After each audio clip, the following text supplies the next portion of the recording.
Hello, hari ini saya nak memperkenalkan BDC-1000N welding machine. Mesin ini sesuai untuk kerja-kerja ringan. Maknanya biasa mesin ini pakai rod nombor 12 iaitu 2.6 mm.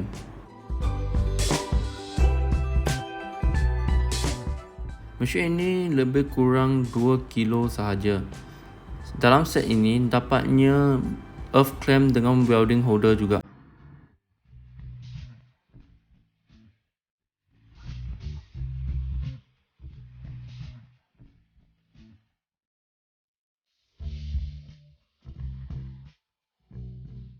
Switch dia ada di belakang mesin.